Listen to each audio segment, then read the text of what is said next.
Welcome back to the Strength and Speed Podcast. I'm your host, Conquer the Gauntlet Pro Evan Preparis, and joining me I have Brenna Calvert. Brenna, welcome back. Yeah, I know. It's been a while. Before we get into today's episode and welcoming Brenna back, because she's been absent for way too long, a quick word from our sponsors. So this episode is brought to you by sponsors of the Conquer the Gauntlet Pro team. We've had a lot of great sponsors that have been supporting us throughout the entire year, so we're going to give each of the companies a quick shout out, and then I'm sure we'll come up in conversation throughout the episode. So some of the companies that have supported us during this year were Atomic Climbing Holds, Dry Robe, J-Run Fitness, Juice Performer, Marina Sport, Harbinger Fitness, Compex, UFOS, Mudgear, Rock Tape, and Rec Bag. And if you're familiar with OCR, a lot of those companies you see appearing frequently in the OCR community, which is a sign of like that's a company you should support because they're the type of people that are putting back into the sport. So kind of this reoccurring cycle of helping out the people that help us. So yeah. Brenna, any words for them? Love them all. That was quite an impressive lineup we have, and like you said, they're all pretty active in the sport, so very thankful that they've been supporting us for this season and a few more. Yeah, one of the ones that's kind of newer to OCR is UFOS, the recovery sandals, which are like the softest shoes in the world. So this episode is going to be coming out shortly after World's Toughest Mudder, so you can guarantee I will be rocking those pretty much all the time in the week after the race. Goodness gracious. But those are amazing, I agree. Yeah. So before we want to talk about Conquer the Gauntlet kind of this past year during this episode and also what Conquer the Gauntlet has coming up for 2019. But also since Brenna's been missing for I don't know how many months, I can't remember, just want to catch up with her and some of the things she's been had going on in her season. So Brenna, where have you been? What's been going on? Oh, man, where have I been? That's a loaded question as usual. Yes, definitely have missed this, but quick recap, I moved from Kansas to Tulsa, Oklahoma, home base of Conquer the Gauntlet. So I've joined with Bryce and Randy, now being Oklahoma residents. It was time. I needed to get out of Kansas, so here I am, and close to Conquer Fitness Gym and the whole CTG family, which is awesome. So that was a big step and move that I did in August, I think. I actually moved here the weekend of Conquer the Gauntlet Tulsa event. So along with that, I've been traveling every weekend still on build. I think since the last time I talked here, maybe I was a month in Vermont for North American Championships. I am full-time employee with Conquer Youth, so I am a race director for Conquer Youth, and finishing out this season have been helping with the builds, but next year will be race director for select events. So I've been traveling to Conquer Youth events, OKC, that happened a couple months ago, and then I also was in London for a week for World Championships, working, racing, media coverage, all of the above, and started 2 new jobs while in Tulsa, so I've been pretty loaded down.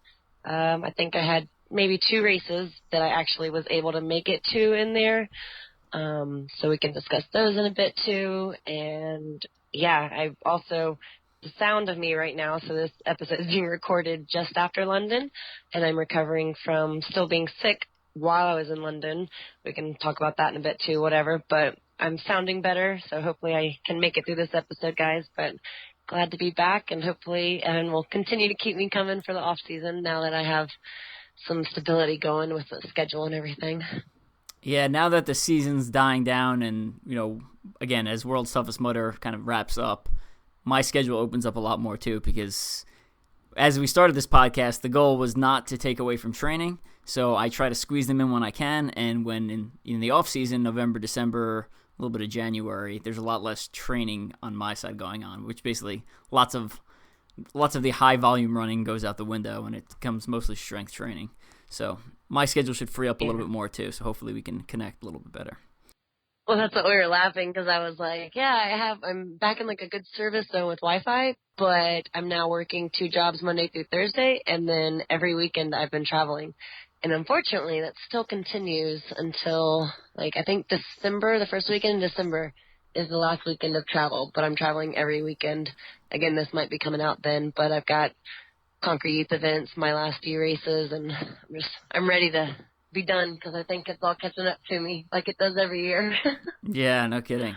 So speaking of traveling and kind of wrapping it up at the beginning of December, coming up on December 15th, tentatively, which we're going to lock down by the time this podcast episode comes out, but planning on doing another Conquer the Gauntlet pro team takeover of Conquer Fitness in Tulsa, Oklahoma. So if you're in driving distance of Conquer Fitness in Tulsa, head over, or if you're not in driving distance, fly in because it's going to be awesome. So the previous ones we've done, we basically did a workout Saturday morning, we did a ninja competition Saturday afternoon, sometime mixed in there, depending on when we were free, we do basically like a Q&A with the pro team, so whether you're asking for obstacle-specific techniques, nutrition tips, general training plan, how you schedule work-life training balance, stuff like that. Basically, the floor is open for anything you want to ask. And then Saturday night, not officially part of the weekend, but we have a little after party, which is going to always a good time, especially because we're all in the off season. So some of the team members who are normally in serious training mode are interested in letting loose a little bit. Oh, man. Yeah. We won't just, it's one of those, what happens at Conquer Takeover stays at Conquer Takeover, but definitely ask around about the first 2 we've had, and this one's going to be even better because now I live here, so we have more places to hang out Saturday night. I know. So does that mean we're using your place Saturday night instead of David with the baby? We can be like my housewarming official break-in Brenna's house party. Woohoo! There you go. So I believe it's is it the 15th or the 16th? Let me just double check real quick. It's the 15th. Yeah, Saturday, December 15th. So yeah, definitely head over to Tulsa. Like a plan. It's gonna be awesome. Party at Brenna's house. You know, we'll have a good time. So as at Conquer Fitness, are you providing training to people there too, or picking up some classes or anything like that? So, honestly, I am so sad to say I've been to like 2 classes. I guess I've lived here almost 2 months now, but I have only been home 1 weekend and have worked every day since. So I've made it to like 2 classes and been there 1 time. I unfortunately have been missing out, so I'm just ready to get this off season going basically so that I can catch up on my new home in Tulsa, going to Conquer Fitness because Steve, Main Prize just started, I think, within the last month. It's been, I think, maybe 2 or 3 weeks, a new class that he has introduced. It's really, I think, specific strength building, and it's like an early morning class that they didn't have previously. I think it's on Mondays and Fridays. I'd have to double-check the time, or you can look on Facebook. But it's a new class added that I'm really excited to go to with his strength training. So definitely check out Conquer Fitness if you're in the area. They've got new things happening, I guess. So I've been missing out. And I know Bryce has been doing a couple classes up there. One of our other teammates that lives in the area does coaching and classes. So I hope to, in the off-season, get to spend more time up there with everybody training and mingling with the CTG family. Yeah, for those of you who don't know, Bryce, has the most number of Conquer the Gauntlet wins out of any male, which I believe is at 7 at this point. So definitely a CTG specialist. So he's not really well known outside of the Conquer the Gauntlet community, but when he shows up to Conquer the Gauntlet, he always puts on a good performance. So definitely someone who knows what he's talking about and can help you kind of reach your goals, and definitely someone who'd be cool to talk to just if you're passing through the area. They do day passes, so you can stop by anytime you're kind of passing through Tulsa if you live in the Midwest.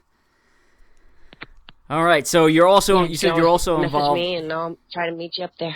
Yeah. So you also said you're involved in Conquer Youth. Now, this is the first year of Conquer Youth, so how's that been going and kind of what's planned for 2019? Oh, man, the first year has been a great start, I feel like, for a company that's just for kids. I love it. They wear me out. Nathan our other teammate Napalm is on the build, so you've got a lot of familiar faces. Be getting a lot of American enjoyers. We're hoping to start getting to come to some events and help promote and be there, just because all the kids know about American Enjoyer these days now. And we're finishing out. This should come out. Yeah, this will be out by the time our final event for 2018 is happening this weekend, November 3rd in Little Rock, actually. So that'll be exciting to close out the season. They've been going great. And then we are ready to rock and roll for 2019. We just rolled out with our new updated website and promo video that, I mean, I remember when I first got into OCR and watched, like, Spartan videos on YouTube and the smoke and the fog, and it got you all amped up. There's an awesome youth video that is amazing coverage, and it just gets you so psyched up for these kids and seeing them out there having a good time on course. And 2019, we have a bunch of new venues that we are looking to do. So spreading out as far, going to Atlanta in the spring, and we're going to have a couple more in Texas this year. There's like Florida. there's a Tampa venue too. Yeah, Florida and Chicago. But it's great. They've been doing special events too. So not only are we going to like the selected cities that are published events on the website, but we've been booking with schools, private events that just want to have, a couple obstacles set up that we can come and do and showcase, or set up a full entire course for them. So that's really exciting that we've been filling the calendar with that too. And everybody's loving it. I mean, parties and kids, and it's just a great experience to get the kids out there. And it's even fun to see, like, a lot of the parents when we're watching comments on social media and sharing it, that they're like, oh, Johnny and Susie have a baseball game that day, but we'll come before or after. So, I mean, they're getting their kids out there around other sporting events too, which is awesome because, we want kids get to experience it all. So we make it flexible, have waves all day long or all morning at least to give them time to go do their other events for the day. So it's fantastic. Loving it. Yeah, it's great, and the Conquer Youth program has really exploded coming into 2019. Like you said, with the number of new venues, it's really, I don't remember how many it is off the top of my head, but it's a significant increase in the number of venues. And for those of you who've been around we're doubling them. Yeah, for those of you who've been around the industry a while and you're like, oh, that's never a good sign because that's what Battle Frog did and they closed. Well, I can tell you from like having a little bit of knowledge on the backside, the overhead for one of these youth events is a lot lower. So anyway, basically there's no worry. I would not worry. Their events are going to go off. They're going to be great.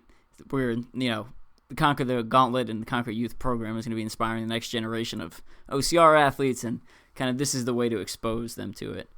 Now, if you haven't seen any of the Conquer Youth stuff, Brenna, tell us about some of the obstacles, because they're like legit. They're not like, here's a tire that I want you to crawl through. It's like, this is like a legit obstacle. Yeah, so we everybody asks, is there mud? Is it a mud run for kids? We're not going out and creating a mud run. I mean, if it rains and it's muddy, but we're focused on obstacles for these kids, to be the next American Enjoyer, the next Lindsay Webster, Ryan Atkins, OCR star. And we've got different lanes basically to accommodate because it's ages 5 through 17. So we have stuff for the littler kids, and then also height difference plus skill difference.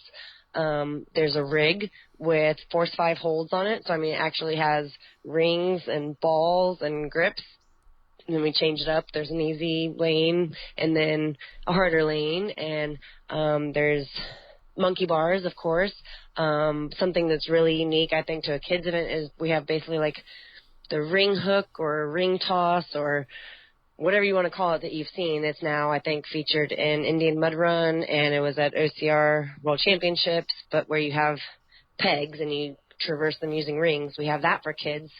And that used to be a Tough Mudder obstacle a couple years ago. It was like a Legionnaire special, Dead Ringer it was called. But basically, yeah. Yeah, and I've seen it at American Enjoyer too, so that's featured. And, I mean, those are your three, like, big ones. And then there's a balance obstacle for the kids. There's a carry, wall heights. There's a warped wall and a slip wall. So, I mean, we don't just make them crawl through things and jump over little logs. They actually have some tough obstacles, and it's been amazing to see. Just like, like a real adult OCR, but the kids, how excited they are that it's just for them. They don't have to go tag along with their parents. And I've seen kids struggle through obstacles and sit at one obstacle. You know, one kid sat in line and tried 10 times until he finally got through and hit the bell. And it was just the most excitement. And there's medals and shirts and everything that are specifically for the kids. So they get as much recognition and excitement. And who knows what will happen with 2019. Who knows if there will be maybe a competitive or more of a race wave or something. We've tossed around the idea, so that might be something coming up to keep an eye out for. And yeah, lots of good stuff in store for 2019, that's for sure. Cool. So this year's CTG wrapped up a couple weeks ago. Basically had 6 events: Dallas, Oklahoma City, Des Moines, Wichita, Tulsa, and Little Rock. All those venues are planned to return in 2019. Let's kind of go through some of the events this year and what your thoughts were. So which ones did you end up attending? Yeah, definitely. And I think, were you at you missed one? I missed the first 2. I missed Dallas and OKC, and then I was at the last 4. So. Gotcha. Well, yeah, I think we did an earlier recap and caught a couple of them. We can kind of go in reverse through some of them just because those are the freshest for me. Sure. Well, here, let's do a couple more pointed questions, right? So I'd say in Wichita, the big news, at least from the female side, was the removal of the block, right? So Pegatron went from a guy's lane and a girl's lane, where the girl's lane had a block there, and then they removed the block, so it was, guy's lane and girl's lane were the same. Like, you need to go across the pegboard. So just kind of, what were your thoughts on that? And, if that happened too early or too late, or if it's a good call, give me some of your thoughts on that. Well, I will say, first, I was super disappointed to miss being at the Wichita event. I was at the time still living in Kansas, but I was working in Vermont for NORAM. But I will say, being on the pro team and being on build, when I was on build with Nathan, we kept hinting the block will go away, it won't be here forever. Because if I remember correctly, when I was there, this past season, 2017, the beginning, the blocks started to scoot further from the center. And we hinted it won't always be there. Maybe next race it won't be there. So I am thrilled and think that, as always, CTG is always pushing the boundaries for being like the toughest OCR. They know that, they say that. And I mean, we gave the girls, I think, a full season notice that they should get across the pegboard, and I say that it was an awesome move. It definitely upped the game. Because it was introduced at the end of 2015 at Tulsa, the Pegatron, and then it was around 2016, 2017, and then they removed it halfway through 2018. So it's like 2.5 years. Yeah. So I mean, I think it should have happened sooner. So I'm excited, but I do know. I mean, there's a lot of feedback from the season about it getting too tough towards the end, and every event was different. And one event was really hard, and then the next one they kind of eased up depending on the terrain or what they had to work with or the placement of things. But again, CTG's always been one to push the boundaries. So when the block was removed, I don't think too many people were surprised by that. And we never there wasn't like a time where no girls got through.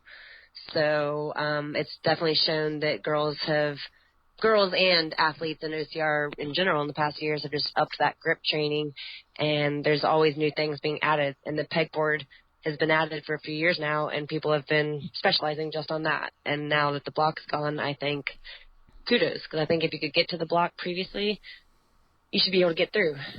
But with that being said, I did not complete it this year, so it doesn't matter if you think I have podiumed and won how many CTGs, and by the end of this season, this has not been my year. A lot of things happened, and I only encountered it at one race myself without the block and was not able to get through it. So, yeah. Yeah, I mean, I will say the competition at, I think, OCRs across the board, but especially CTG is definitely getting better year by year. In 2016, I remember I could show up to a race, and even if I had to take a couple attempts on an obstacle, as long as I made it through on everything on like my first or second try, it was almost guaranteed I'd be on the podium. And now, similar performances, right? Like I ran Little Rock, made it through everything, I think first try, and I think I came out in 6th or something, or 5th, I can't even remember. Yeah. But anyway, like... Especially for the guys.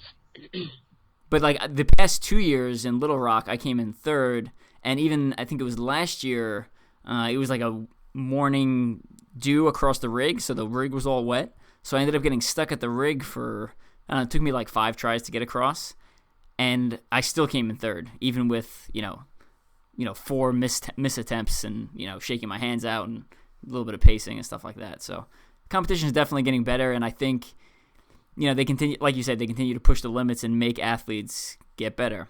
I'll also say that, CTG, just like any other race company that's giving away prize monies, they're giving away their own personal money or their own business's personal money, right, to people who can conquer the course. So, to me, I think regardless of the company, you can make it almost as hard as you want if you're giving away money, right? Like at that point, like no one.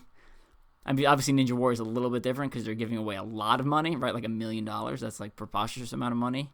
But that show went something like 8 seasons without a winner, and then they had 2 guys finish, and then they've had no one finish since. So, yeah, just something to. No, it's like a pride thing too. I mean, because like you said, it's and especially CTG, we've always prided on family in a small company that like it's their business's money going out to these athletes, so they want to challenge you. And to that effect, I will say and give some shout-outs that it's been awesome to see, especially this season. We love seeing new faces at Conquer the Gauntlet, and especially familiar faces to OCR, but new to Conquer the Gauntlet, and we're finally getting a few more each season. So, like, this year, I mean, off the top of my head, I know there's been some great guys, but Ken Corgliano, known as Air Force Ken, has shown up and dominated and had fun, and Benny Gifford and Victor Quesada, and they've all come and podiumed, I think, or belted and had rave reviews, but they've also been defeated. Like I think at Tulsa got a couple of those guys to where they lost their band, which, that hadn't happened since Battle Frog, where they aren't even doing mandatory races because of Spartan and things. So it's been awesome to see guys and the girls alone competition. Like you said, we've seen Rachel Corgliano come and dominate with her speed, and Alex Walker and Chris Rugalowski, who's now blown up on an OCR, and it's been awesome to see them all at these events. And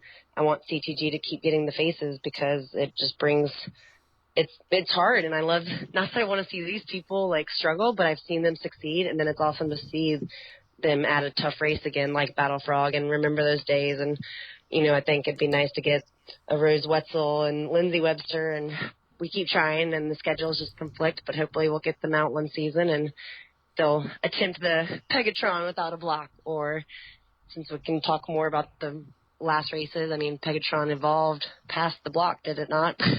Well, what did we do at the end of the season with Pegatron? Yeah, well, at the Tulsa venue, they built a moat essentially underneath it. So when you fell off of Pegatron, you didn't fall 2 feet onto land. You fell, 8 feet or whatever into a pile of muddy water, basically. So it's like, can you make Pegatron harder? Yes, and they can. And I think challenge. I think that's all mental, though. I mean, like, what's the difference if I'm over, 10 feet of water, or I'm, the ground 6 inches below my toes? To me, that's just complete mental, I mean, obviously, I guess there's a little bit of component if you're in one of the, later group of athletes to get to it, and if every peg at that point is dunked in the water, then it makes it a little bit harder, yeah. I'll say. But, yeah, I think, again, I think that's mostly mental. And the other thing I like is you've seen, like you said, sometimes, the obstacles get difficult to the point where you'll see people on the podium or in the top 5 or top 10 that wouldn't normally be in that because of running speed. So I think it creates a unique aspect of the sport, again, where the fastest guy is not always winning. It's whoever can balance the speed and the strength. Strength and speed. Oh. That's a good one. Good. Zing! I feel like we should have some sort of like buzzer or something that goes off. or like That some was sort of unplanned, bell. guys. This is not Yeah. scripted. Yeah. Well, we've actually have like no script for this episode. We're winging a lot of it. But yeah, I think that it creates a nice balance where, again, that's one of the reasons I love OCR, right? Because it's the same. If you line up on the start line of a 5K and ask people their PRs, you can pretty much line people up in the order they'll finish. Versus an OCR, it's like on any given day, it's any man's or a woman's race. So Yeah, and I mean, you don't even talk time necessarily for OCR. I mean, you do, but not like, oh, what was your time on the last CTG course? And I mean, we might say it, but like, it's going to be 10 to 5 minutes difference. You never know, because you never know what's going to happen. Also, like, so we've discussed, I mean, Pegatron's change and evolve was the block being removed and or a pit being added. So who knows next year. Oh, and they also, if you remember, I don't know, this is kind of like specific to the structure, but the inside used to be kind of open backed, and there's an issue of people used to wrap their legs around the back, and it was mainly a safety hazard because if you hooked your leg around the back and then if you like fell, you're going to be dangling by your leg kind of. And it was also a way to somewhat cheat, and by like hooking your leg around the back, you know, you could pinch your thighs and dangle out further. Well, mid-season, and it was just helped with the structure build, they blocked that off with I guess it was like plywood was stuck there now, so that you kind of couldn't reach around the back. So that made it, and some people didn't even notice because they didn't use it, but then for those that unintentionally or, you know, just like instinct would wrap their legs, it kind of made it harder again right there just because they blocked it off. So I enjoyed that because it allowed for rules to be broken and extra monitoring, so it just kind of made it better. But yeah. Other than that. I agree. I mean, anything that makes it easier to stay within the rules is going to be better, right? Yeah. And I'll also say I think it was I can't remember if it was Dallas or OKC because I wasn't at either of them. But one of the first, I think it was in Dallas, they introduced the floating boards, right? It was like 3 or 4 rig holds onto a floating board onto land, and that severely affected the field, right? A lot of the guys were having trouble getting through the floating board. And it's funny, you put something like that at the beginning of the season, and all these people are having problems of it, and you fast forward a couple months, and not only are people not having problems getting to the board, but you know they've made it harder, and then some people are still getting through where they put the floating board in the middle, so you had to actually, you know, get onto the floating board and then get onto a different hold. So definitely something that, you know, you introduce something at the beginning of the season, and people are like, oh, this is too hard, and then by the end of the season, you know, most of the male field is getting to that part of the obstacle. You know, they've made it a little bit harder, so not everyone was making it all the way it's just across. like such a sense of accomplishment and so amazing as an athlete, because again, like you said, I remember people kind of like not bitching or whining, but just like defeated in the beginning, like, oh man, but they all came back. Most of those people that were at the beginning of the season that got their butts handed to them at OKC or Dallas rig came back. The remainder of the season, not only did they come back, I saw how many people, again, CTG is the one that, like, I see people go and add to their home rig the next day after a race. So how many floating boards were added to people's home rigs in the season this year? And then, I mean, they've been in American Ninja Warrior and at gyms, but it hadn't been in a race yet that I know of, and maybe I'm wrong, but, like, CTG I've never introduced seen one it. in a race. Yeah.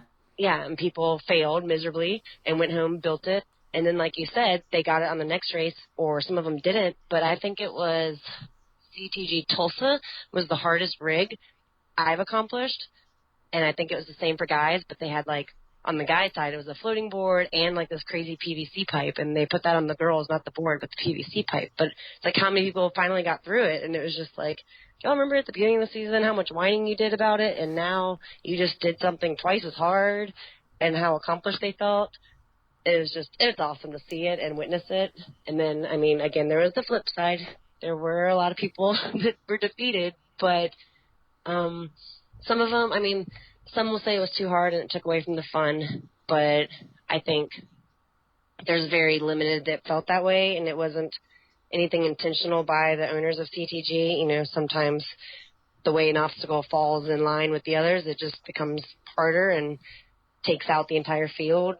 But everybody's coming back still and getting stronger, and it just gives them the whole off season to like work on something and look forward to a new challenge next year. I mean, I don't know how they can make things harder, but they always find a way. So it's scary.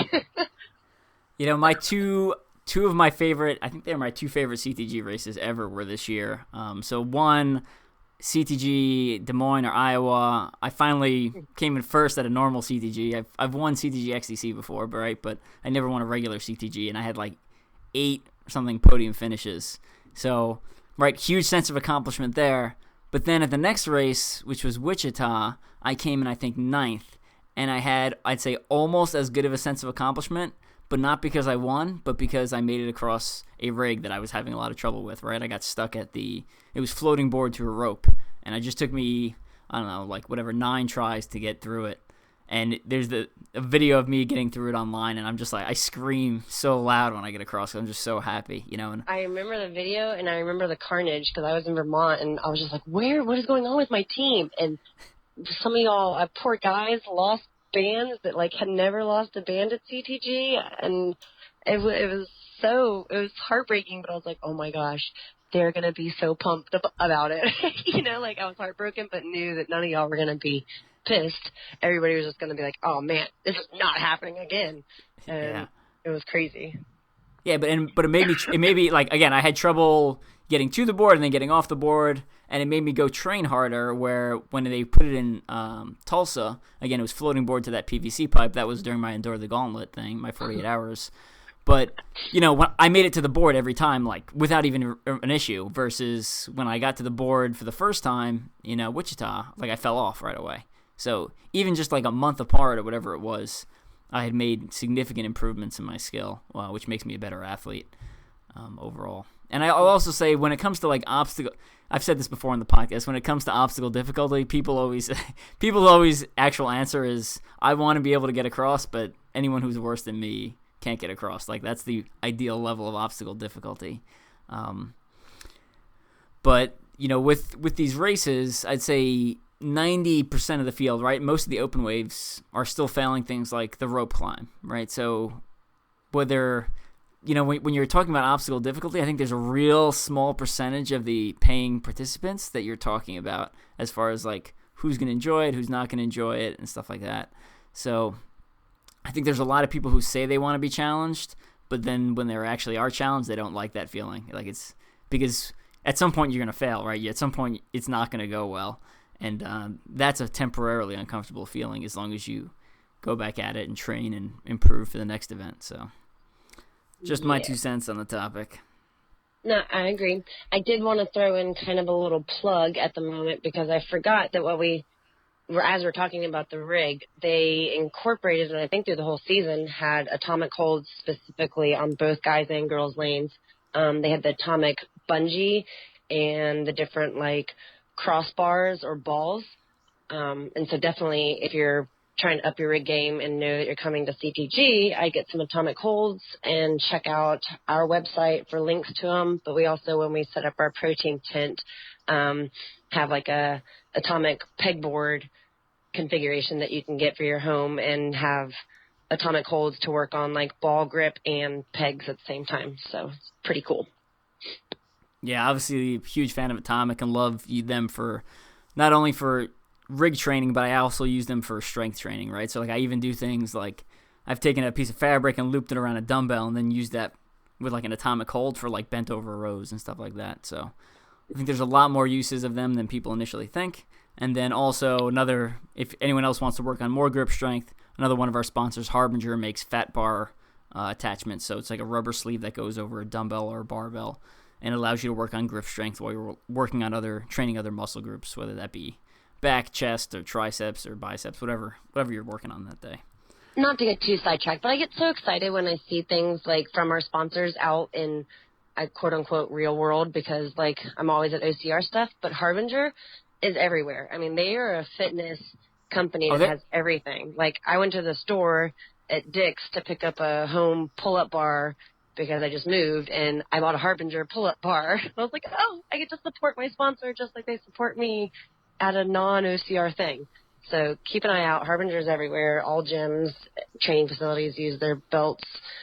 pulleys, attachments, gloves, you name it. So yeah, they're huge. Sidetracked.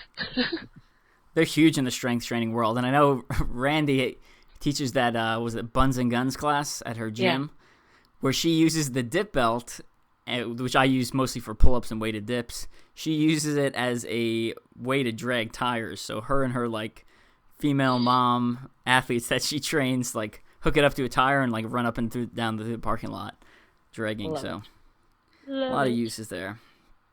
Anywho, all right, let's start talking about 2019. So 2019, the CTG schedule, I don't know if it's complete yet, but it has, at least the ones that they had events in 2018 have been released, and they do have dates on the calendar, which you can sign up for. I will say sign up early because, again, they don't really get cheaper than they are right now. You know, there'll be discounts later in the year, but typically the price is also going up. So you're not really going to get it cheaper than it right now if you sign up. And it's a great price. It's ridiculous. Like, people still don't realize, I mean, by the time you sign up for all these other OCRs, you're over $100+ with parking. And I think CTG, you know, you can get your ticket and your parking and everything still right now well under $100 for main waves. So get on it, people. Yeah, absolutely. So one of the other big most excited about. Actually, I'm not. I know everyone thinks like I'm like super excited about this, but I'm actually not as excited as people think. One of the reasons I like Conquer the Gauntlet is because I do all these endurance races, and then on Conquer the Gauntlet days, I can just show up and, you know, just kind of go all out, single lap, max effort, right, kind of see where my speed's at, and then enjoy the day with my family or with the CTG family or hanging out at the protein booth, helping people on course, stuff like that. But in 2019, CTG announced they're going to be doing something called Conquer the Gauntlet Continuum. And Conquer the Gauntlet Continuum would be like the equivalent of the BFX for CTG. So it's a 5+ hour race. So you start with the elite wave, and you have to start your last lap before the 5 hour mark. And then, so I don't think there's a time limit on the last lap as long as you're essentially up and moving and they aren't pulling flags. But yes, multi-lap option. You do as many laps as you can in that time period. One of the cool things that they've done is, right, like CTG's obstacles are hard, like we just spent the entire podcast talking about. So what they did was they made a couple of the obstacles non-mandatory. So, you know, like the balance obstacles are mandatory, the walls are mandatory, which I think is really going to surprise people when you're, you know, 3 or 4 laps in and you have to do 5 8-foot walls again. That's it's no joke. It's no joke the first time. It's no joke the second or third time you go through. But things like Pegatron and the rig and Stairway to Heaven and Cliffhanger, basically all the ones where you're hanging from your hands, are going to be non-mandatory. And you can either do the obstacle or you can do the penalty, which is, I think it's 15 Atlas burpees and then 15 medicine ball slams or something like that. 15 med ball thrusters and 15 Atlas burpees, which I'm not 100% sure what that means, but it's probably not. I can't remember exactly. And I'm trying to... I've got a connection that's like being funky. Anyways, but the exciting part, so I completely understand what you're saying, because now it's like, do you race all day and miss out on the whole CTG experience that's like a big draw for you, non-endurance weekend event, or do you just, you know, hang out, just do the first lap and then hang out? But the exciting part about this event is you can kind of double dip.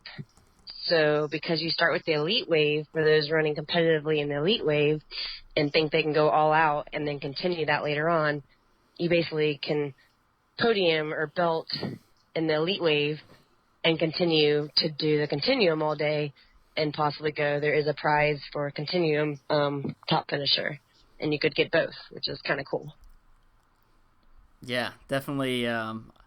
I think some of the females might be able to pull that off. I'm not so sure some of the males, because you really have to go all out as a male to win the race. Like when I finish a CTG, I'm like done. I'm like, I don't want to run another lap. That my heart is killing me, my lungs are killing me, my legs hurt. So we'll see. It'll be interesting to see how many do that on the competitive side. But I think there's just a lot more people that are excited to just run multi-laps. Like, I know a lot of the CTG family that just wants to be able to push their limits at a CTG course because it's tougher and they want to see how hard they can go, how long they can go on a tough course.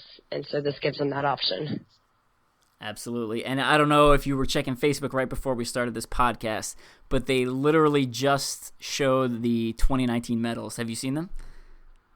I did just see all 3 medals are really cool because we haven't, they basically do like last year they did a all-in medal that you got for going to all 6 events, I believe.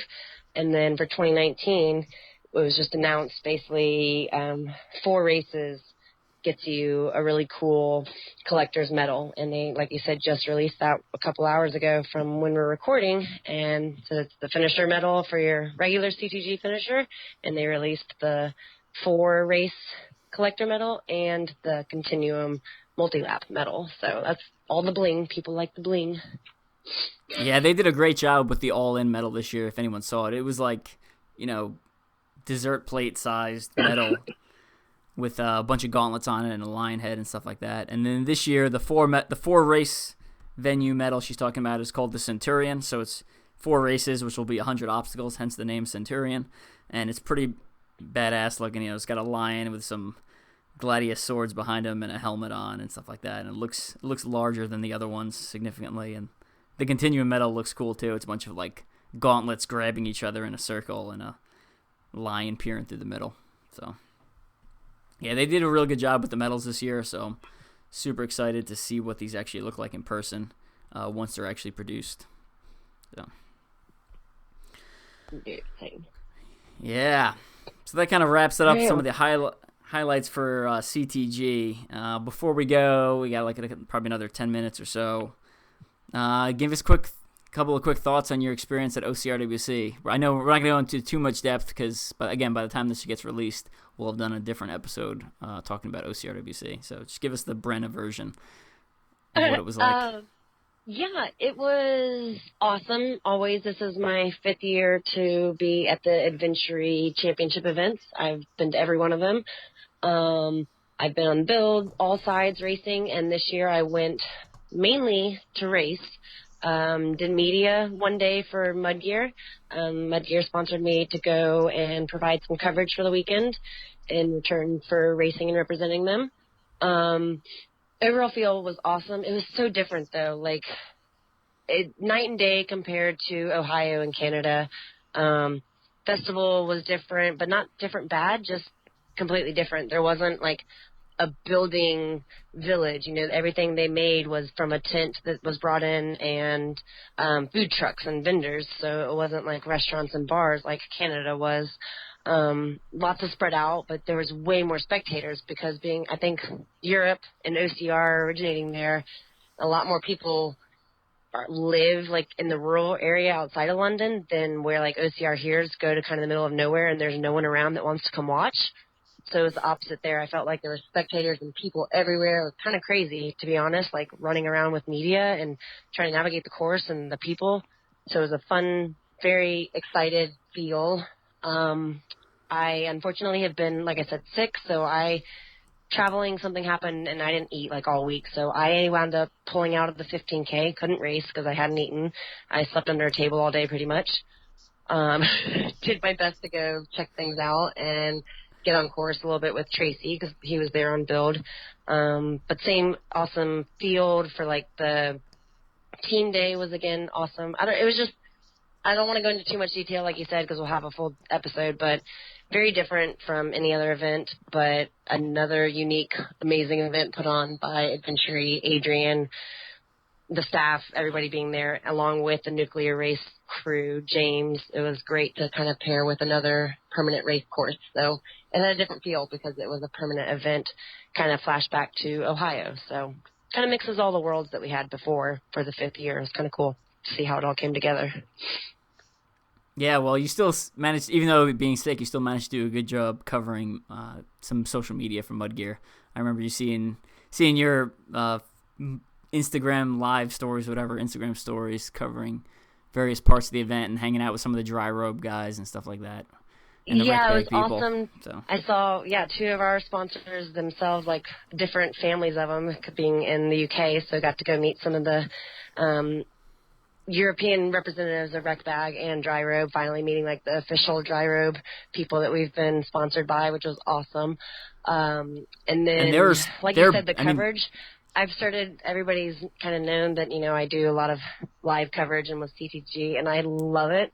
And getting to actually like run around with a media pass, I was geeking out, and I felt so cool and special that I could like, now that I wasn't on staff, I mean, I did work and have staff duties too, but I was like flashing my media badge and got to do fun stuff. And then my highlight of the weekend, aside from being sick, I have always wanted to, and like I love at CTG to give out the awards because they're friends of mine, but I had the honor of giving out the medals to the 3K winners and the team champions for the weekend, and it was awesome to put medals on some close friends and give them hugs up there with such an accomplishment to them. So I loved that part, and I was so excited because I had so many people come up to me and say thank you for the coverage, and, they've been watching it and how awesome it was, and it just warmed my heart because I love to be able to bring that to everybody. It takes away from me racing. I didn't get to compete, but I got to do something else cool, and it's my way of giving back to the community.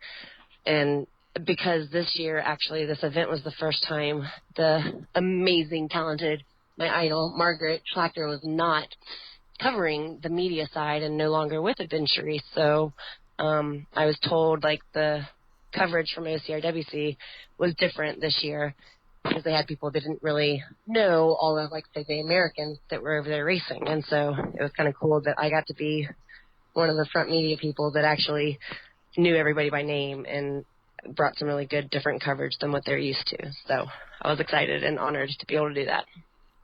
Yeah, sounds like a great experience. I wanted to go, but it just with all the travel, I think I'd already spent like I spent like a month and a half in Europe cumulatively this year between Germany, UK, and Ireland.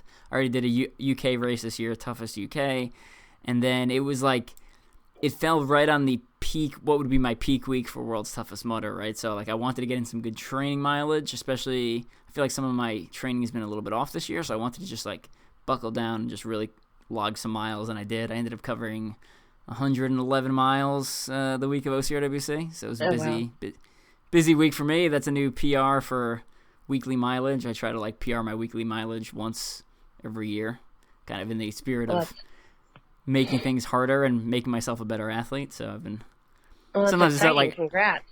Yeah, like I think that one might only be a PR by like a mile or maybe 2 miles, but right, like you just need a little bit more.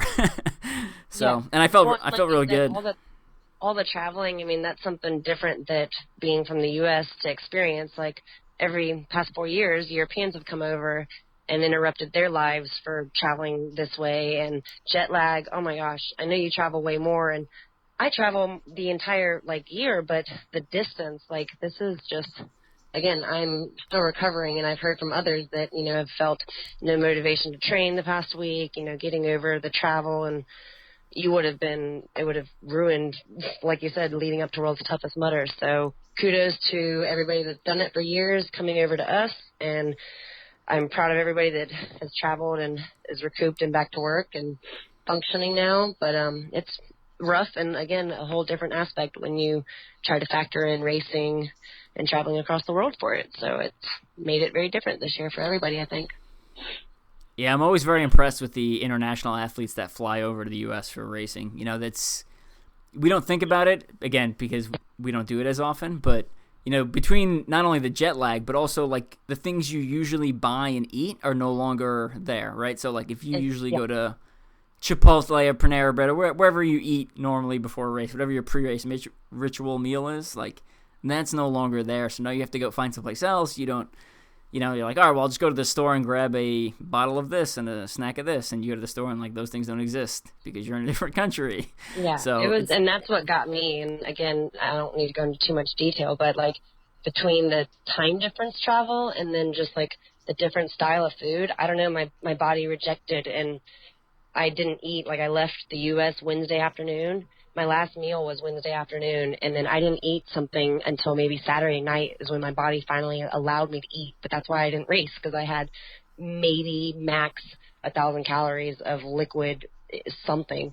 And it was just, it wasn't that like I was sick from the food. I didn't eat anything bad, but again, my body just was not accepting the travel. So unfortunately, it got me. And I was like, wow, I flew all the way to London to just. I've been putting in training, and I've been was healthy and felt good and felt strong, and oops, it just didn't work out when I got there. So it happens. But like you said, we don't think about it because we don't do it. So now I know, and it gives props to everybody that's come over here the past 4 years plus for however long. So I think everybody should try to find. I've said next year I want to run a race in Europe again. Like if OCRWC goes back, aside from that, I want to go do like toughest or something specific to a Europe race. Toughest, the obstacle one, not toughest Mudder, correct? I'm sorry, I missed. Yeah, toughest. You're talking about toughest, the ones with like the fast lane and the one Jay Flores did earlier this year, not toughest Mudder. Yeah, definitely. Sorry, yes, like the actual toughest series, because just to try something different in Europe.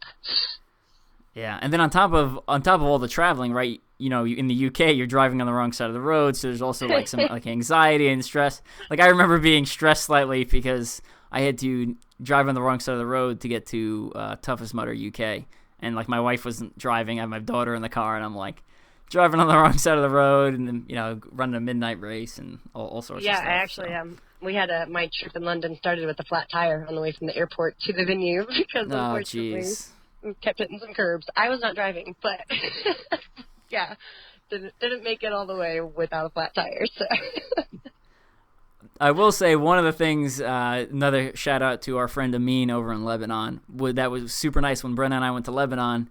They took care of like everything for us. So you want to talk about going into a place stress-free, despite traveling a long distance. I mean, that was it. Like they really took care of us and essentially chauffeured us to the race and chauffeured us to the, our meals and stuff like that. So that was pretty awesome. We would have made it. It would have been interesting without that for sure. Oh yeah, the Lebanese drivers are they're something else. Like I've got stories of seeing people driving on their moped into oncoming traffic at night with no headlights on, and I was like, how has this guy not been weeded out by like natural selection? Like I'm just like baffled. That's amazing. People. The lane lines in Lebanon are normally a suggestion, right? Like there'll be no one on the road, and you'll be driving, and the guy in front of you is just like playing Pac-Man, right? He's like in the middle of the line, eating all the little beads there, and just like lazily drifting left and right. And it's like, what is going on? So, different culture, different experience there. One of the cool races I got to do, because instead of taking a taper week leading into OCRWC, was I went to a race in Minnesota called the Hammer Race. And they do a fall and they do a spring race every year. I tried to do the spring race this year, which was in the middle of April, and it was like the worst snowstorm I've ever seen in April in Minnesota. So that was awesome. So they ended up canceling the competitive wave in April, and they transferred my registration to the fall one without any issue, which was super nice of them. Great customer service. So I went back up. Together, but I remember that. Yeah, so I went back up for the fall race. It was October 13th, I believe. Yep, for the Hammer Race. And the whole race is you have to carry an 8-pound sledgehammer, and it's like a legit OCR, right? Like, I mean, there's tire flips, there's a bucket carry, there's a traverse wall, there's like a destroyer for those of you who know what that obstacle is. It's basically like a large kind of inverted wall with a vertical section. For that one, you actually throw the hammer underneath, so you don't actually have to carry it with you. But for the traverse wall... Yeah, I was going to say, traverse wall with a hammer? Yeah, so the traverse wall is... it wasn't like a vertical traverse wall, it was angled slightly, so you could actually kind of lean into it. So that one actually had places along the wall where you could actually like rest your hammer and like put it down. And then like traverse a little bit and reach back, grab your hammer, and like move it to the next one, and then traverse a little bit and reach back and grab your hammer. I ended up not using the hammer rests until like, it was pretty long, maybe like a 25-foot wall, maybe 30 feet. I only started using it in the second half just because the first half, I thought the holds were big enough and wide enough, and the footholds were nice enough where I just basically walked sideways across the wall. One of the other cool things they had was, so for competitive, it was mandatory obstacle completion. But if you fell off the obstacle, like if you fell off the traverse wall, you had to do bangers, which is essentially hammer time from Conquer the Gauntlet, right? There's a block of wood, you hit it to one end, you hit it back. No. Yeah. So like the penalty is hammer time for any time you fail something. But the cool part was for the traverse wall, he was like, all right, if you fail, you have to do bangers. And then after you're done with the bangers, you have to do the traverse wall again. So, like, there was penalties, but it was still mandatory completion. So, like, you still had to do all the obstacles. So, theoretically, you could get stuck in a cycle where you're just falling off the wall, doing bangers, getting back on the wall, falling off. That's like my worst nightmare. That obstacle was like, it's stupid. I can't do it. So, it was pretty unique. No, like, the obstacles weren't difficult where I didn't see anyone, do more than one set of penalties at any point. But it was very strength-oriented, and you are carrying an 8-pound hammer over a 10K course with some pretty rough terrain. Like, the terrain reminded me not quite as bad as, like, King's Domain, the BFX Cincinnati course, the site of the OCR World Championships 2014 and 15. But it was like some pretty steep sections and some pretty technical running. And carrying an 8-pound sledgehammer, like, it's not bad for like a mile, but after a while you're like, man, my forearms are getting tired, and then like I would switch it to my shoulder, and then the next day like my traps were sore because of like the 8 pounds that was bouncing on my shoulders for an hour and 15 minutes. Yeah. So that's so crazy. So do they do this? Is this a reoccurring event, like yearly, permanent course type of thing? So not a permanent course, but it is a reoccurring event, and they've been around forever. They've been around since like 2013 or 12 maybe. They've been around for a long time. The numbers, there wasn't that many people at the event, but I don't know why, because it was if I lived closer, I would be there every race. It was just a lot of fun running with the hammer.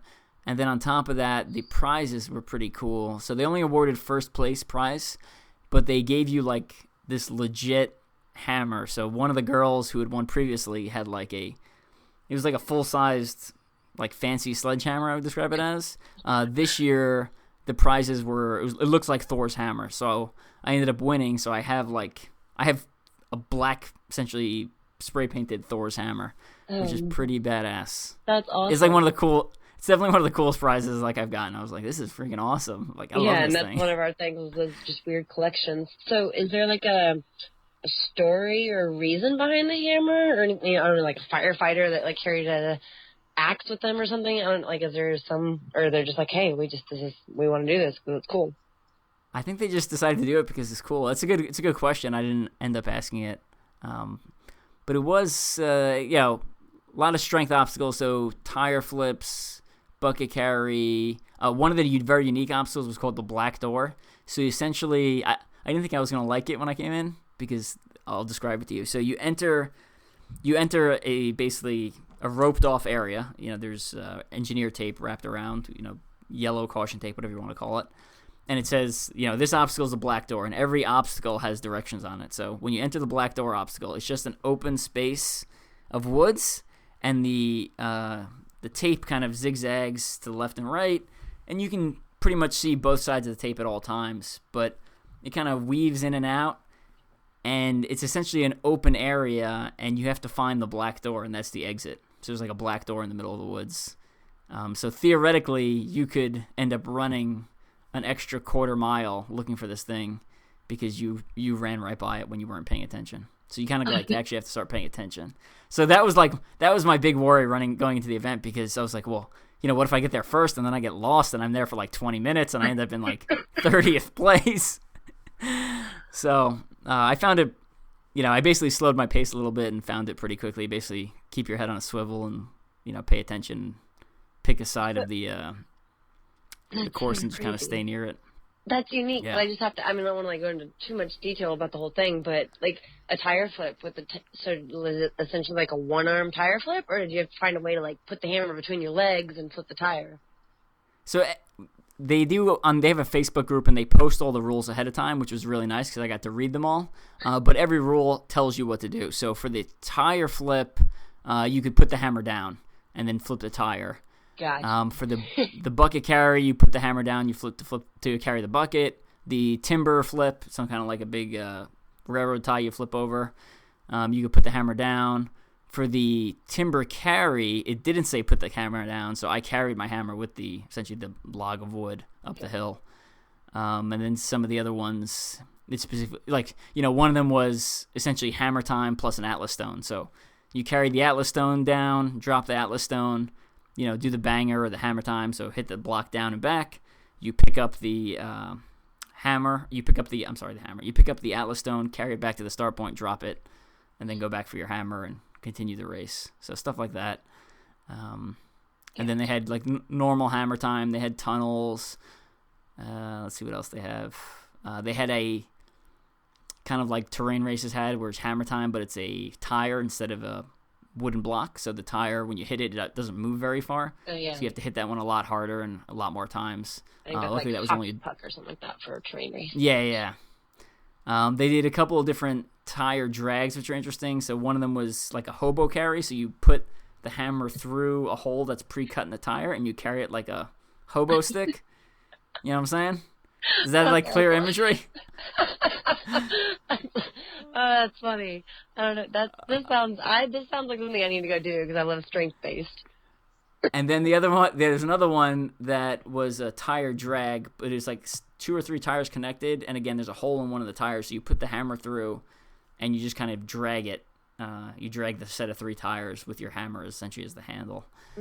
I thought when I got to that one, I thought that was the hobo carry, and I like tried carrying it on my shoulders for half the way, which was so like I'm lifting like 3 tires plus a hammer up in the air. I was like, not what I'm supposed to be doing, but all right, and so remind us that's called what, and it like what? So it's called the Hammer Race. It's about an hour southeast of Minneapolis. Gotcha. So we actually stayed by the Mall of America, and then we actually drove to the race. They also had a weird start time. They had a start time of noon, which was nice to sleep in, but it also kind of like eats up a large portion of the day. So kind of, has some advantages, some disadvantages, but definitely a cool race to check out. No prize money, but I mean, I think most of us do this because we enjoy it, not necessarily for the prize money. But exactly. if you're capable of winning, you get a prize that's way better than money, which is a hammer. And that's what I mean. Some of the races that we all go to, between that or Green Beret Challenge or Mud Ninja and Indian Mud Run, those are all awesome races to go to that don't have prize money, but they have really cool awards or plaques or axes or tomahawks or ninja stars. I mean, who doesn't want all that stuff? Yeah. And like we've talked about this before on the podcast, but for those of you who are like very serious about this and in it for the money or the whatever the sponsors or whatever, there's value in doing well at these races, even if there's no actual immediate payout, right? Like my sponsors tend to be nicer to me when I do well at races repeatedly, right, and advertise for them. So exactly, there's an unseen benefit that I think some people forget about sometimes. Very true. Good for reminding them. But I think we've rambled our unscripted awesomely for like an hour now. Yeah, that was pretty off the cuff and pretty good. I think so, at least. I'm obviously not partial because I'm the one involved in the podcast, but I think it was good. I'm happy. I'll give us a pat on the back, too.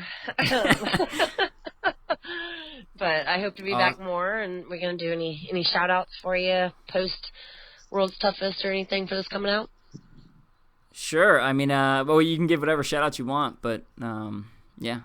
Why don't you go? You have any things you want people to check out? Or? Just because I haven't been on in a while, and like I said, the biggest reason and accomplishment for me going to World Championships in the past couple weeks was my shout-out goes to Mud Gear this time around, and I know they're familiar with the OCR community, but they, for the entire month of October, gave money towards Breast Cancer Awareness Month with their pink socks that were out. So, anybody that ordered offline for that, money was being given back. And they sent me and helped me get to London, and I was proud to represent, as always. And they have more things now than, like, the best socks that I love and always wear.